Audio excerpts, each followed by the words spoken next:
Was I hypnotized? If you've had a hypnosis session, yeah, you probably were. Learn why on today's episode of the Radiate Wellness Podcast. Hello and welcome to the Radiate Wellness Podcast with your host, metaphysician, Reiki master, and hypnotherapist, Christy Clemens Hoffman. Each week, we will discover teachings, tips, and tools to radiate your best life ever with practitioners, authors, and luminaries to help you on your path. Wellness, joy, peace, abundance.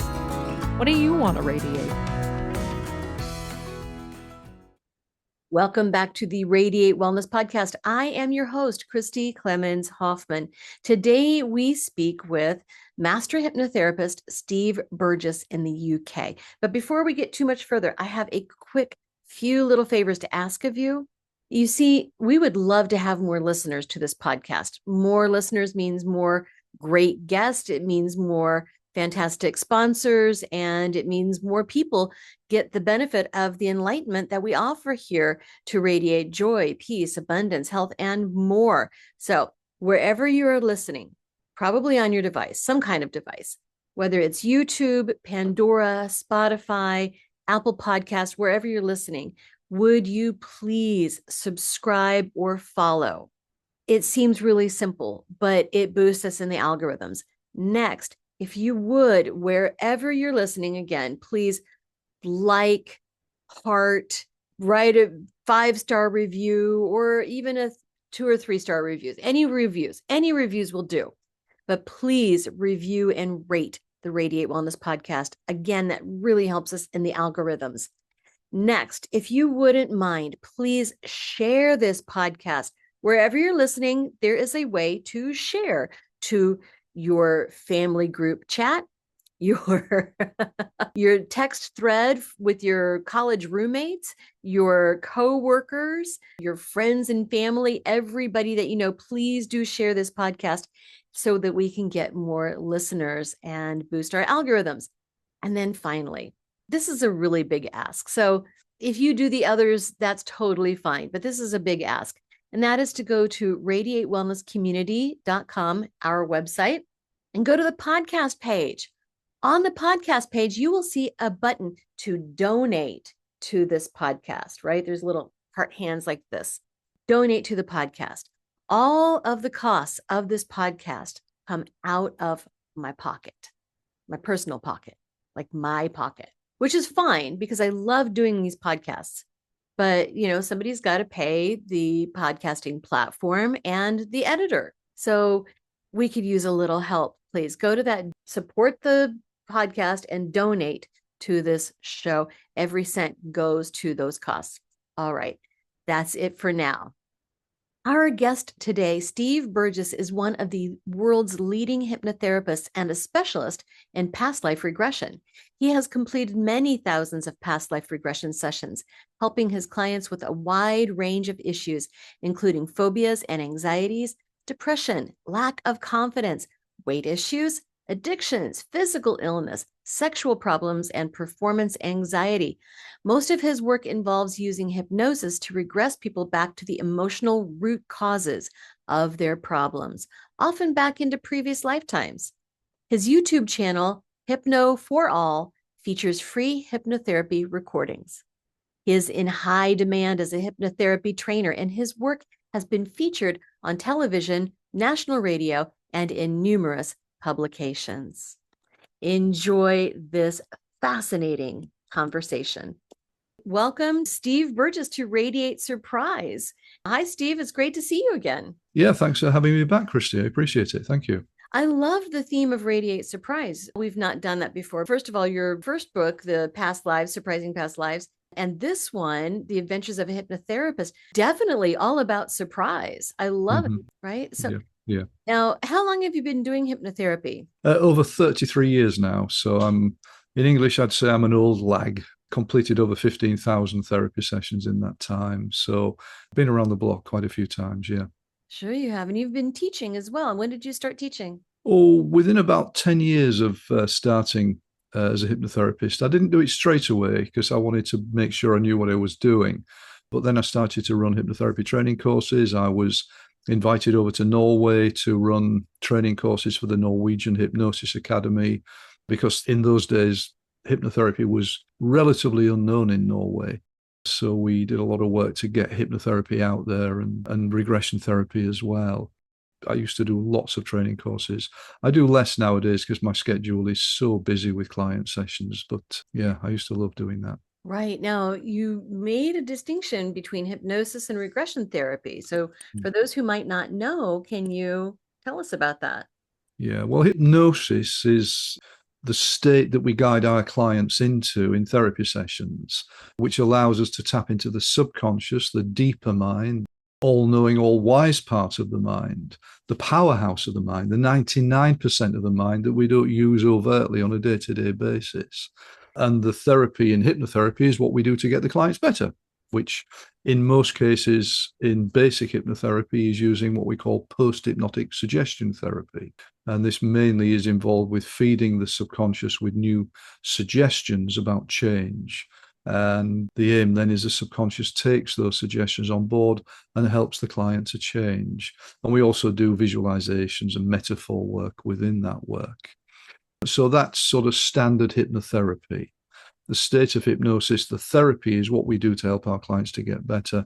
Standard hypnotherapy is mainly about doing suggestion work, which is very good. However, it's not strong enough, in my opinion. It can work very, very well, but it's not as deep or as long-lasting as I believe regression therapy is. Because regression therapy is all about going back into the roots of the issue and digging the roots out. So think of it in these terms. If a client has an issue, whatever the issue is, a lack of confidence, a weight problem, a phobia, a relationship issue, a physical issue, whatever, it's like a weed growing up out the ground. And a lot of therapy is about cutting the weed down.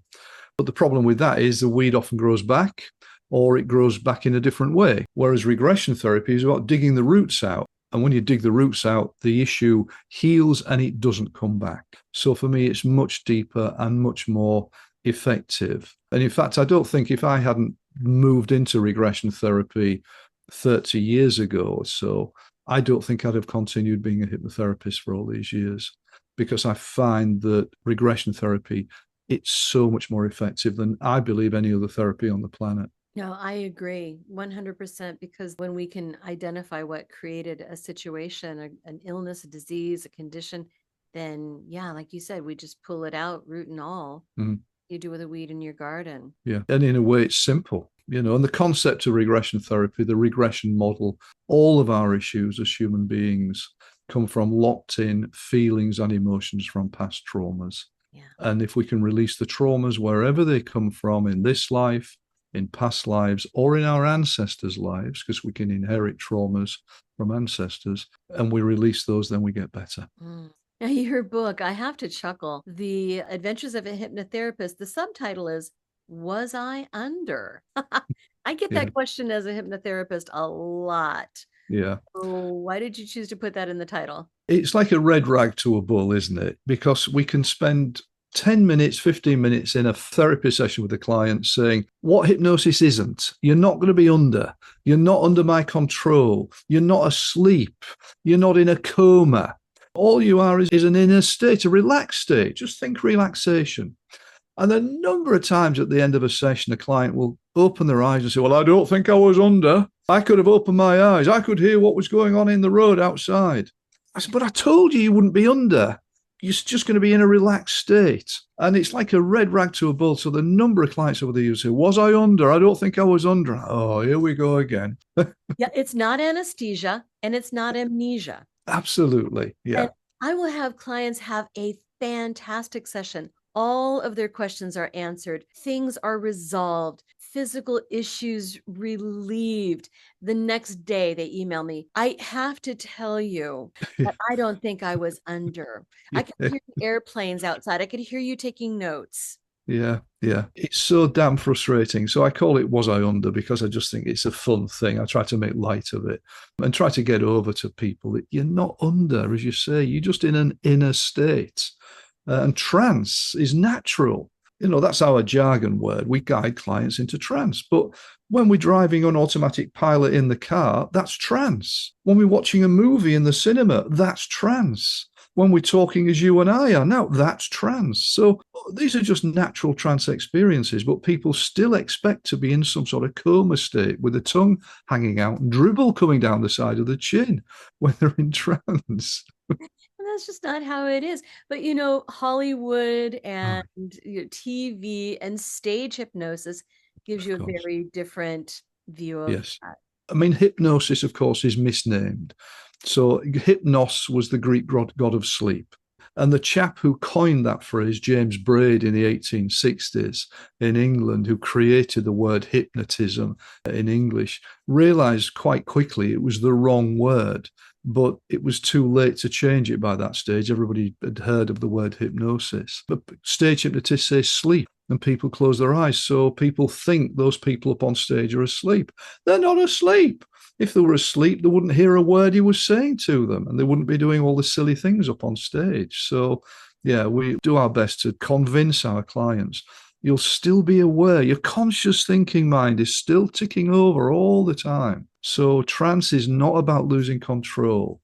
It's about just going into an inner state and allowing the deeper mind to come through. There are so many things that we do not fully recognize in our waking time, things that we miss so easily that we can uncover with the unconscious mind, the subconscious mind. Yes, absolutely the case. Yeah. Brain researchers some years ago, a few years ago, I don't know how they came up with these figures, but they said that the conscious mind takes on board 50 bits of information every second, which is a lot. They said the subconscious takes on board 11 million bits of information every second. So this is one reason why the hypnotherapy is so damn powerful, because we're using the powerhouse of the mind, the energy room of the mind.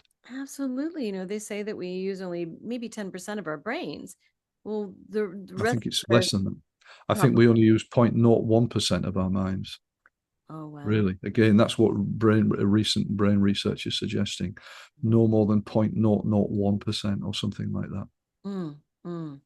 So which means that 99.999% of our mind is noticing and remembering and taking things in that we're not aware of. And it's influencing us 24 hours a day in positive ways and negative ways.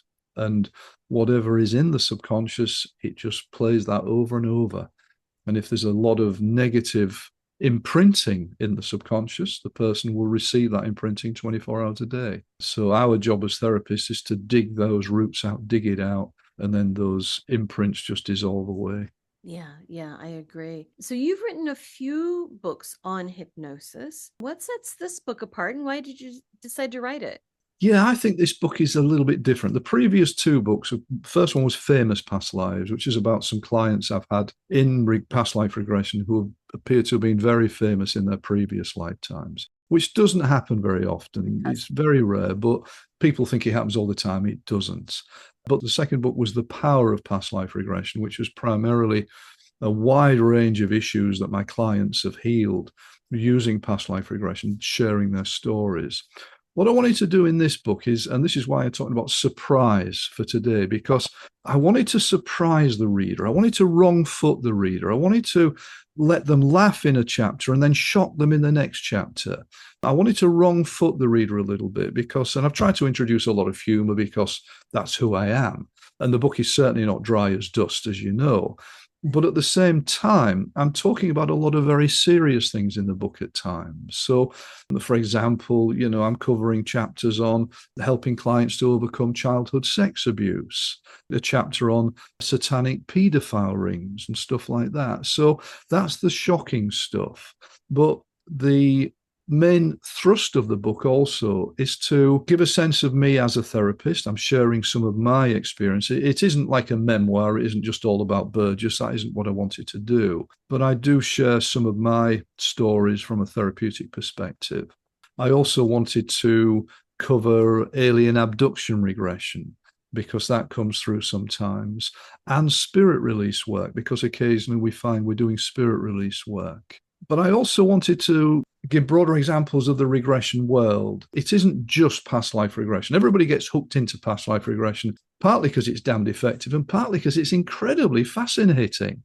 But regression into this lifetime is very important. And we all carry baggage from this life. Well, 99% of people anyway. Our ancestors' lives. So I'm sharing stories of ancestral regression where we can inherit traumas from our ancestors' lives. And by releasing those, we heal. And of course, the shamanic concept is when we're healing our ancestors' traumas, we're also healing the ancestors in some way.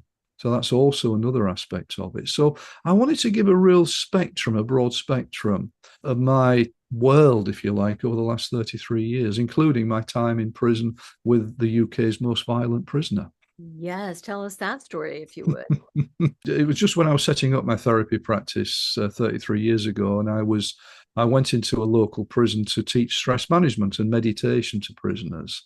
And as part of that, they invited me to go onto a special wing in the prison, which was only for what are called Category A prisoners. These are some of the most violent people in the prison system in the UK. And there I was introduced to a man called Charles Bronson. That's not his real name. He took on that name because he was a great fan of Charles Bronson, the actor.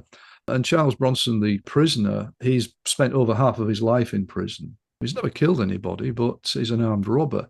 But he's a real character. And we got on very well. It was quite extraordinary. Here's a man who does 2,000 and 3,000 press-ups a day, who doesn't sleep on the bed. He sleeps on the floor because he doesn't want to get soft.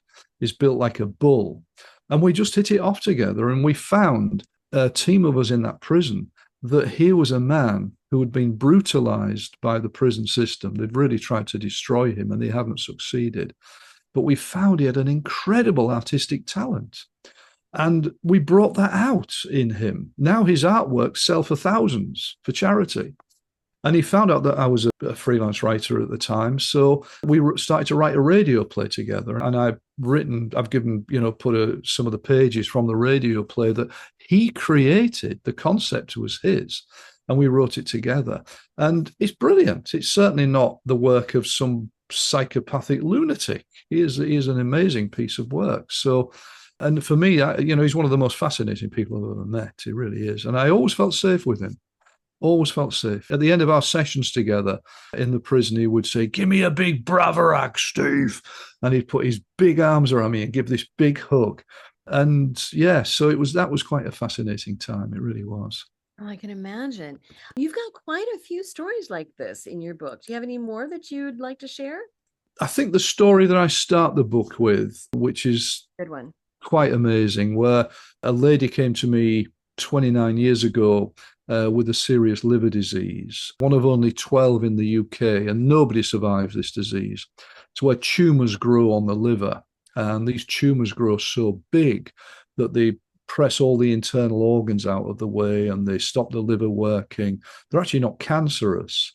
And she came to me. She looked like a stick insect when she came to me. She could hardly eat. If she ate, she was sick.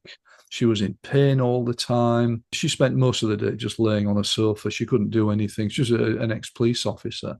And a specialist had given her 6 months to live. He just said, "I can't do anything now."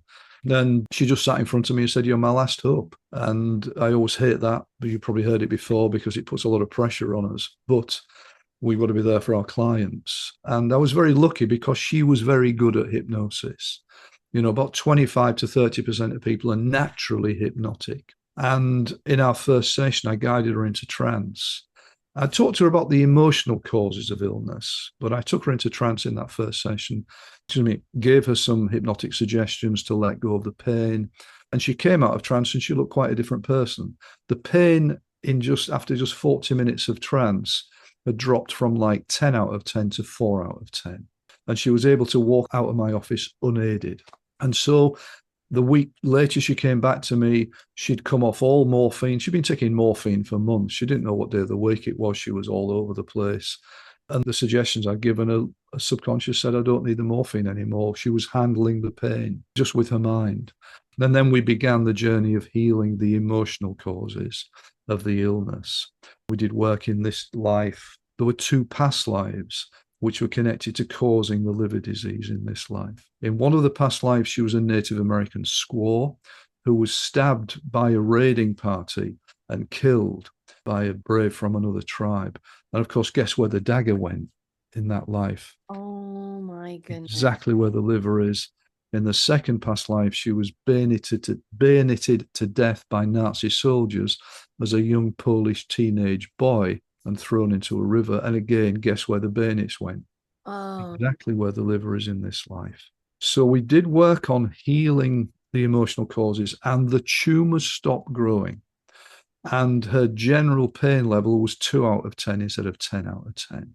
She could eat, she could start eating, she started getting life back.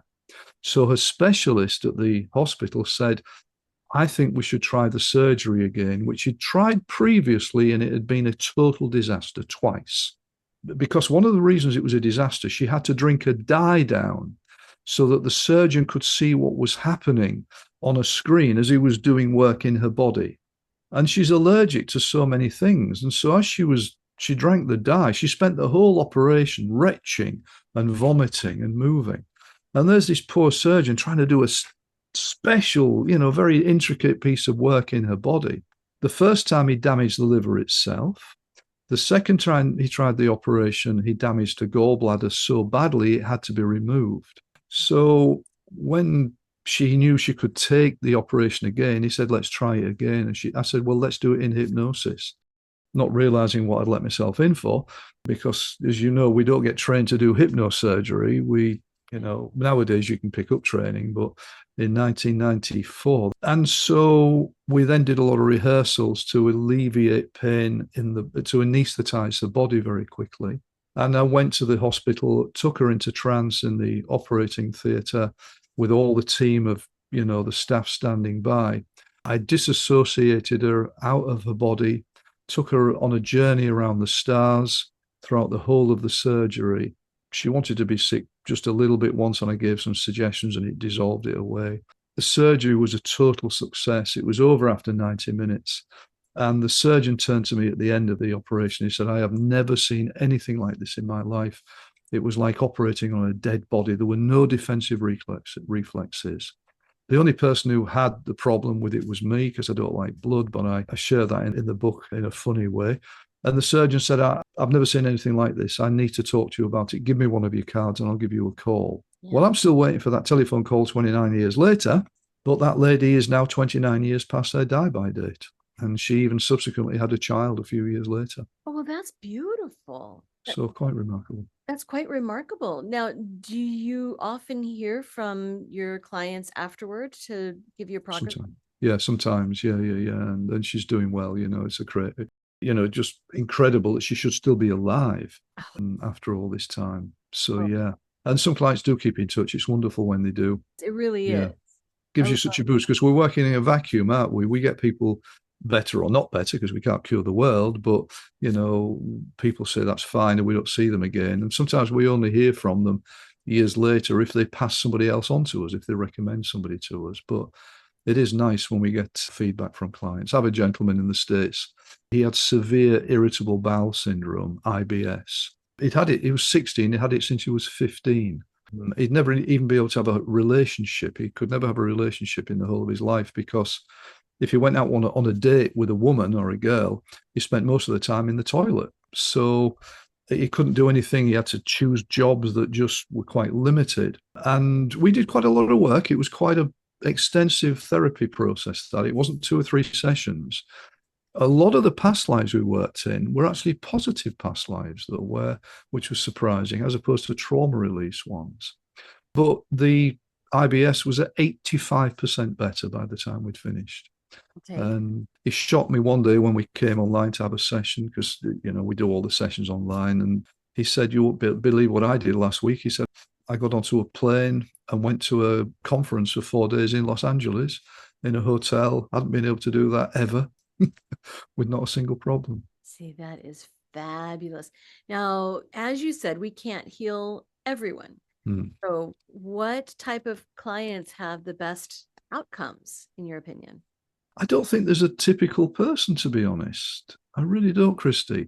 What I tend to say when I'm trying to answer you in a different way, I say, look, the good thing about hypnotherapy, if it doesn't work, it doesn't work quickly. And what that means is you don't have to have years of therapy and get nowhere. Right. No, I mean, the psychoanalysis model, which is ludicrous, where people have session after session, sometimes twice a week for years. And if they don't get any benefit, well, that's just the way of it. That's ludicrous. Yes. So for us, we know that we're going to get somewhere with our clients pretty quickly. And if it doesn't work for them, if after 2, 3, or 4 sessions it's not happening, we can't cure the world. I'm sorry, I've done my best. Try something else. This is maybe not the best healing process for you. Right. But everybody can benefit from hypnotherapy in a way because it's so relaxational. But not everybody can regress, which is sometimes disappointing. But people who can regress, which is most people, can usually get something out of the process. Yes. Now, how many sessions do people typically do with you? No such thing. We just never know. Some people get better very quickly. Very occasionally, as we know, we'll get what we call a one-hit wonder. In one session, the client will be cured. And it's like, how did that happen? I mean, years ago, again, 20, 30 years ago, I had a lady who was a functioning alcoholic. And she worked all day. And when she got home from work, started drinking. By 9 o'clock every evening, she was drunk. Bottle of wine, bottle of brandy, whatever. She looked awful. Her chest was bad. She had bad eczema. She had asthma. She was overweight. She came for a session to prove that I couldn't help her. She was going to prove to her friend who'd forced her to come to see me that this bearded weirdo couldn't help her. She went back into her past life. We couldn't see it. She just felt it. And she sobbed for an hour. She just cried for an hour. And when we do this, sometimes we do non-visual regressions where clients just release stuff without seeing stuff because not everybody can visualize. She never has touched a drop of drink since that day. And okay, we did more past life work to consolidate it, but very occasionally we get the miracle cures. But generally, we've got to work in therapy. So occasionally some clients will get better very quickly, but some people need extensive therapy. Right. Some people need extensive therapy over time. It depends on how good they are at hypnosis, the depth and the layers of the trauma, the amount of trauma that they're carrying with them. And what I tend to say to people, if you see the therapy process through, it will get you better. What often happens, unfortunately, is that people want a fast healing in 1 or 2 sessions. It doesn't work like that very often. Therapy takes as long as it takes. So if people see it through, they will generally get better. If they expect a miracle cure every time, as I'm sorry some people do, then they're fooling themselves. Right. I also find that if they believe that they can find relief, then they will find relief. Generally speaking, yes, I agree in the vast majority of cases. However, I will say in the case of this lady, I call her Wonder Woman, that, she came to prove that this chap couldn't help her and it worked after 1 session. So sometimes, even if the client doesn't have a belief, it will still work for them. Right. Yeah, I found that people will come in and they've got a limp, they walk out, they don't have a limp, or they come in with glasses, afterward they don't need glasses. But the minute they doubt it, that may come back. It can come back, yeah, that can be the case, yeah. Doubt it. Now, in your book, you talk about spirit releasement. Can you tell us about that and how effective hypnosis is with spirit releasement? We'll say that not everybody has spirit attachments, but they are far more common, I think, than people realize. So I don't specifically go looking for them. I mean, I know other therapists, a chap called Mark Beale, who's a very good regression therapist, he specifically looks for them in his sessions. I find that they'll come through when they're meant to come through, if they're meant to come through. And basically it means a spirit of someone, or occasionally an animal, but usually a person that has died, has not passed over fully into spirit and remains earthbound, a bit like a ghost. And sometimes they connect to people, living people, often just randomly. You can pick them up in different places. You can pick them up in hospitals, a great place to pick up dead people, obviously. And we then, if they've attached themselves to us, we pick up on their energies. So if that spirit, when alive, was depressed or sad or lost or confused, then it brings that energy through into after death. And then you pick up on that energy and you're then experiencing the energy of that spirit. And it's not like possession or anything like that. That can happen, but that's a different thing. This is just like a lost soul, just needs to be taken and sent home and sent fully into spirit. And so when we know there's a spirit attachment there, we talk to it, we move it on. And usually it releases and it goes on, passes out of the earth, away from the earth plane, and moves fully into spirit, into the spirit world, so it can heal and move on in its journey as a soul. So most of these spirits are lost, lonely, depressed. Occasionally you'll get one which is a little bit naughty, but usually they go home fairly easily when they're took, because they have no right to be here. People say to me, well, can I do something? If I think I have a spirit attachment, yes, you stand in your power as a sovereign being in the universe, and you say, if there are any spirits or negative entities connected to my aura right now, they must leave me and go. And you tell them to go. And there's a possibility they will then move on anyway. But that doesn't mean to say that we all have spirit attachments. We really don't. It's far from it. But I agree, more people than you would think, but still not everybody. Yeah. Sometimes we need to be a little firm, tell them more than once. Yeah, that's right. Yeah, sometimes you need to coax them a little bit. And sometimes you've got to reassure them that where they are going is a place of beauty and a place of healing, that loved ones are there for them, waiting for them to heal them. And also reassure them that there's no such place as hell. Hell doesn't exist. It was a figment of control created by the Catholic Church. But of course, if they've in their lifetimes been indoctrinated with the concept of hell and they've done something bad, that may be why they don't want to move on, because they think I'm going to go to hell. Right. So reassuring them it doesn't happen. No, it does not happen. There's nothing but love for them on the other side. Now, you also talk in your book about alien abduction regression. Mm-hmm. So I love those sessions when I have them, just to find out more about some of these other beings. Yeah. What has been your experience and what have you put in the book? Yeah. Well, I particularly write about a Sky TV television program that I was involved in, a documentary some years ago. It's called The Real 4400. Which is still on YouTube nowadays. And I was invited, there was a family in the UK who believed they'd had an extraterrestrial contact experience. And basically, it was a mom called Rachel and her two sons who were about 10 years old, and Rachel's mom. And they were in the car coming home from a lunch one day in Yorkshire, in my county in England. And all of a sudden, a spacecraft came right down alongside the side of the car and started to shine lights into the car. And they were all obviously shocked, but they all had this extraordinary feeling of euphoria and bliss. And then at the speed of light, the spacecraft just shot off. And they were all left feeling really flat and as if they'd lost something. And all they could do on the way home was talk about this extraordinary experience. When they got home, they found out that a journey which should have taken 20 minutes had taken an hour and 20 minutes. And they'd lost an hour of their lives. It's called missing time experience. And they knew something had happened. So they were so upset by it all because they couldn't understand what had happened. The boys were getting nightmares and anxieties.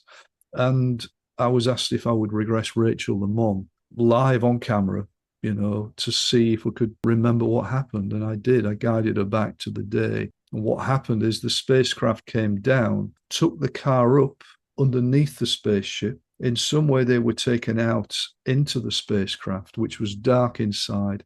They couldn't see the beings that were in there. They were behind a panel, but the beings were communicating telepathically with them. And they kept saying, it's okay, we're not going to hurt you. We're just checking things out.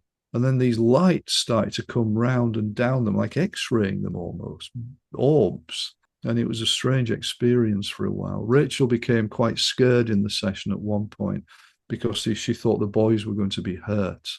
And then she relaxed and she said, no, it's okay. They're telling me it's okay. They're not going to hurt us. Everything went nicely. They were put back in the car. The car was moved back down onto the road. That she carried on driving and the spacecraft shot off. So now they knew something had happened. They knew what had happened. They could get on with their lives. The relief was amazing for them. So, yeah, we do get this sometimes. And, people would say, oh, that's ridiculous. They made it up. Why does a normal family of 4 people make this up? For what reason? Because the chances are all they're going to get is criticism and everything else. They had no benefit for doing this. So people who accuse contact experienced people have just been nutters, or they've just imagined it all. I'm sorry, in most cases are missing the point. Exactly. There is so much out there that we do not know about. And we think we have these preconceived notions of what those are. But once we relax into it and realize really there's very little that's going to hurt us, then Yeah. we can have an amazing experience with that. So, Yeah. what type of people come to you, Steve? And what type of issues do they bring to you? Just anybody with an issue. I mean, every issue comes from locked in feelings and emotions from past traumas. So it can be anxieties, which obviously we treat all the time. I mean, it's like an epidemic of anxiety out there. Phobias, lack of confidence, sexual issues, relationship issues, skin problems. I do a lot of work on physical issues nowadays, including helping people with cancer, alcohol issues, obsessive compulsive disorder. I write in the book about a client with trichotillomania, which is this hair pulling thing. You name it, regression therapy can work with it. And in many cases, just standard hypnotherapy can help soften it anyway. But my clients come from all around the world. I mean, everything I do online nowadays. And I have clients in 28 countries around the world. And I actually prefer working online, Christy. I think the sessions go better online than they used to do when I was working in-house. Why do you say that? Because I think my clients are more relaxed. They're at home. They're at home. Think about it. If you've got an appointment somewhere with a therapist, you've got to jump in your car, you've got to get the kids to school, you've got to find a parking space, you've got to get there on time, especially if it's hypnotherapy. People are worried, what is it all about? Am I going to be floating around the room in the session? Because people still have got misconceptions about hypnosis. Certainly the first time they meet us, they may be worried because we're going to ask them to close their eyes and relax. And this is not what we normally do in everyday life. So I think there can be a lot of things going on for clients, which can not exactly get in the way of an in-house session, but they can inhibit it a little bit. Whereas online, none of that occurs. You're at home. I might be an axe murderer. If they're with me in my office, they're worried, is he going to kill me when I've got my eyelids closed? Whereas, which I'm not, by the way, but at home, it's just much easier and safer. Yeah. No, I do online hypnotherapy as well and introspective hypnosis. And I found that occasionally if someone's Wi-Fi is spotty, or they've got a child or a dog that comes into the room, or they've got any kind of computer malfunction that can interfere. Does that happen very often with you?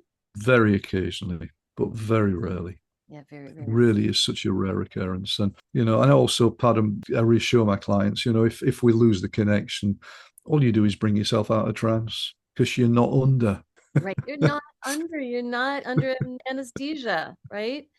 Oh my goodness. You're currently taking clients and you're taking students. Well, I run a regression training course in the UK every year, and an advanced regression training. But my hypnotherapy practitioner training course, I don't run. I just don't have time for it. I'm overwhelmed with clients. I'm running quite a few because I'm now moving over to the US and sort of divide my time between the UK and Florida. And now I'm over in the US. I'm running group past life regression workshops here in Florida and also in California at the moment. But I have a one-man show that I call The Power of Past Life Regression, which is where I'm doing acting out and sharing many of my past life regression stories from my clients. And I've been putting that one-man show on in all sorts of venues as well. That's exciting. You should come to Kansas City and do that. If you know the venue, get me there. Absolutely. I love doing it. It's a great fun evening. It's a full, 2.5 hour performance. People enjoy it. So yeah, if you want me to come, I'll come. Wonderful. And where can people connect with you? Yeah, website, steveburgesshypnosis.com. Obviously, Adventures of a Hypnotherapist is available from Amazon, Barnes & Noble, and all booksellers. I do like to share with people my YouTube channel, Hypno for All, HYPNO, the number 4ALL, because what I've got on there are 26 free hypnotherapy recordings that can help people with all sorts of issues. And basically, I have a passion for people having hypnotherapy and regression therapy because I believe that therapy shouldn't be an elitist thing. So not everybody can afford to have therapy. So at least having some free hypnotherapy online with my recordings, it means I'm giving something back to the world. Also, there are interviews on there with my team members about different aspects of regression therapy. Yeah. Oh, that's exciting. Very, very And the exciting. final thing I just always like to share is that I've created a TV pilot episode of a TV show around past life regression. And I recorded a pilot episode last year in the UK. I'm now trying to get it to production companies in the US, but it's actually a bit of a closed shop trying to get the pilot episode and the pitch deck to TV companies. So if any of your viewers know of anybody in the TV world or the TV production world or anything like that who might be interested, please get in touch with me, because I'd be very happy to send them the pilot episode to watch. It's really quite fascinating. Actually, I do. Oh, right. I have Okay. a very dear friend who produced Journeys into the Soul, which is a docuseries about hypnosis practitioners around the world. And I'm featured in the second season of it. Ah, right. Okay. Make an introduction. Please, if you put us in touch, that'd be great. Thank you. Yeah, absolutely. This sounds like a wonderful opportunity. I do believe that everybody needs to know the true side of hypnosis. We see what's presented in Hollywood and in movies like The Maltese Falcon, but that's not accurate at all. And stage hypnosis as well. Stage hypnosis gives people the wrong impression. And most hypnotherapists have a severe distaste for stage hypnosis, because it's all about taking the Michael out of people. And we spend all day putting our clients back together. So, it gives the wrong impression. It really does. Absolutely. Well, my guest today has been Steve Burgess, who is the author of The Adventures of a Hypnotherapist. Was I Under? Available wherever you can find books. Thank you so much for joining me today, Steve. I always enjoy talking to you. Yeah, thanks so much for having me back, Christy. I appreciate it. It's been a real pleasure as ever. Thank you. Don't know what to watch next? Decisions. Well, we've got some suggestions. You can click this little video here and watch that. It's something that we think you're going to like. If you like the last one, you're going to like that one too. You can also click on the subscribe button. And if you do that, then you'll get notifications whenever we have a new video up. Win-win, right?